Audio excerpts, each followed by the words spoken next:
Raoul Pal has found this close correlation between global M2 and Bitcoin, and the model seems to be predicting Bitcoin perfectly. And if that's true, this should help us predict Bitcoin future. Um, Today, I'm going to talk about this model and see if it's worth anything. Okay, so let's get started. First things first, this is his model, global M2 with 12 weeks of lead, meaning pulling forward. Is correlating with Bitcoin very closely. Can we use this to predict Bitcoin? Let's see. I also noticed he has another chart a while later that he actually uses 10 weeks, and this is already something you got to be careful with. When people try something and it doesn't work, they switch and change, and they could just never be wrong if they can indefinitely play with the model. But that's the least of our concerns. What I'm going to talk about today is a huge amount of data illiteracy, right? And the reason I'm really, riled up about it is I teach this stuff in the undergrad and grad level, and what I'm seeing is doesn't even pass the first month of first data analytics class.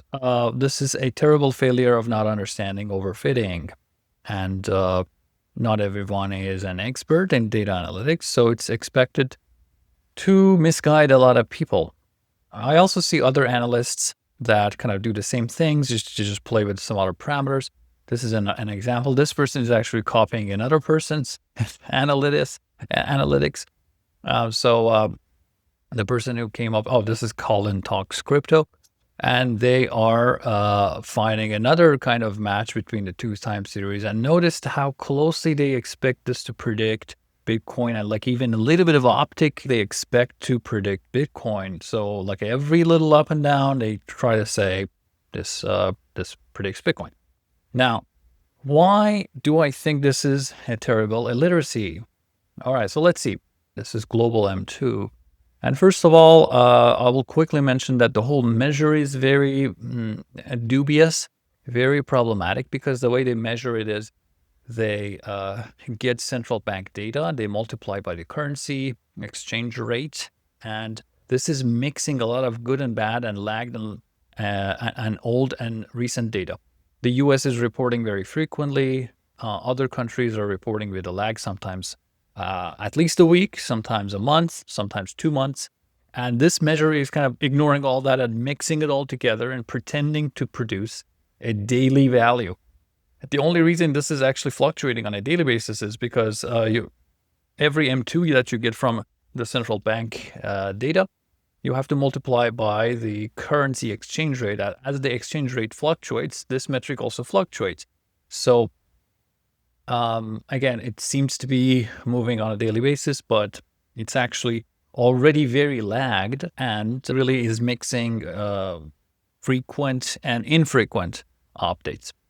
Anyway, so that aside, that's probably the least of our concern. The bigger issue is like if you match two time series like this, the first thing that comes to my mind is you've got zero training in data analytics because you are unaware of the risk you're taking and the obvious overfitting that you're causing, right? If I'm giving these two time series, I can play with them however I want to create whatever correlation I can find. So for example, let's say I have a case for a zero offset. So there is no change in timing. I'm not leading, I'm not lagging, right? I can just zoom in on one part of the data like this. And if I'm allowed to play with the data and arbitrarily move things around, I can definitely find great match between pockets of data. One example is just what happened recently since April, right? If I zoom in, I mean, the two time series actually don't look very much aligned when you look at the shorter term or medium term volatility. Over the long run, they absolutely are correlated. Of course, more liquidity means a higher price for Bitcoin. So, but if you look at shorter term predictions, that's where you get pretty much nothing. Again, let's look at it in close period, a recent period. If I look at data from April, wow, look at that. The two are actually closely matching Very well done. This is a great model. So I found it.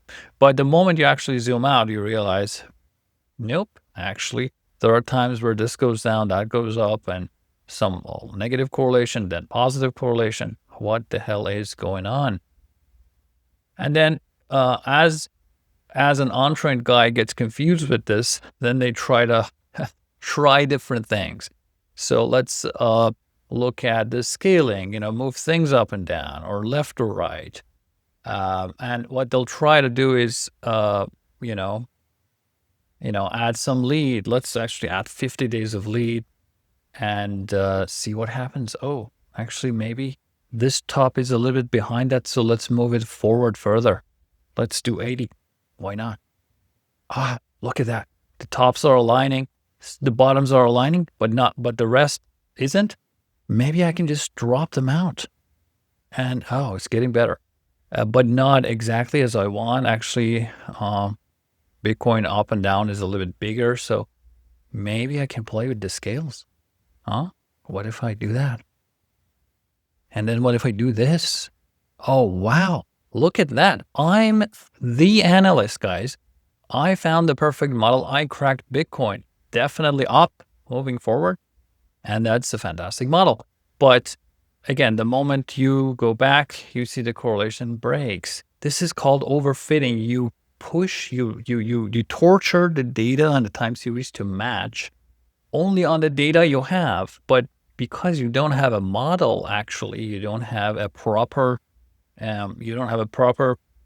systematic relationship that you found, you fail to predict the future, right? And in fact, if you look at the two time series, as I said, if you actually understand what you're doing, you realize that the metric you're using is actually a little bit lagged. So it is possible that Bitcoin is moving first and liquidity data is moving next. If I remove the lag, I can actually see that in the last cycle, Bitcoin topped first and liquidity topped after that. And if I actually add a further lag to the M2 and I pull it back to align these tops, I can see that Bitcoin topped 145 days later, liquidity topped, and they both came down together. The end of the violent crash actually coincides with the end of the this metric's drawdown, and it actually seems to improve the fit a little bit if you look at it like that. And I can even again use the same trick, play with the zoom, and voila, I got something. And use the same thing and play with the zooms, and yes, I got it, guys. I have the perfect model. So now Bitcoin is leading liquidity.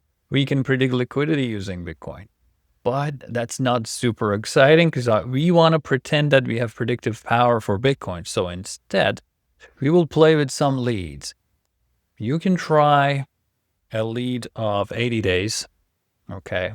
And that doesn't look good overall. Some ups and downs are matching, but again, just to make it look better, I can play with the zoom and eliminates. Oh, look at that. Look at this beauty. We got the perfect model, guys. So 80 days is what we want. But of course, this guy will keep predicting the future with a bad model. So as new data comes in, the two actually begin to diverge, right? So then he realizes, oops, maybe this wasn't a good parameter. So let's actually switch to 90, switch to 100, maybe 108. This is his last value. So 108 actually is now aligning this top with that top. So if I again play with the zoom a little bit, I can pretend that this is still matching. The moment I saw any piece of this, I was like, this is a definite overfitting. This is all illiteracy again. There's no other way I can explain it. And now let's learn a little bit about overfitting. Use the opportunity. This is what we call overfitting. If you have a classification problem, for example, you want to separate the red from the green. The boundary is kind of a curve, right? So if you use a line to separate the two, the line just can't do it. You need a curve. So the line is too simple. It's underfitting. If you use a curve that's properly made, it will do the job. It's finding real relationship. But if you use a curve that's too curvy, it will overfit and it will overly match all these little ups and downs. This might look better, but the problem is a lot of the ups and downs that we're modeling here are actually noise. When you're modeling noise, next time you'll be terribly surprised. That's why we see Raoul Palace changing the weak numbers, because they match on historical data, and moving forward, it doesn't work. So they have to play with it so the chart follows the future data as much as possible. Here's a better example of how overfitting works. You have a real relationship that's a sine wave, but data is always noisy. So you get some points up, some points down. If you have the right model, it will only focus on the real systematic relationship and it will ignore the noise, right? Of course, a simplistic line can't do it. And also an overly flexible line cannot do it, and it will overfit. This is where again, an untrained guy with access to some charting tool will try to connect all these dots and pretend that their model is fantastic in explaining the data. But because this is noise and you're modeling noise, next time you get more data, this downward deviation will actually be upward deviation. The only thing that repeats is the systematic sine wave. All the ups and downs will not repeat in future. They actually realize in different ways.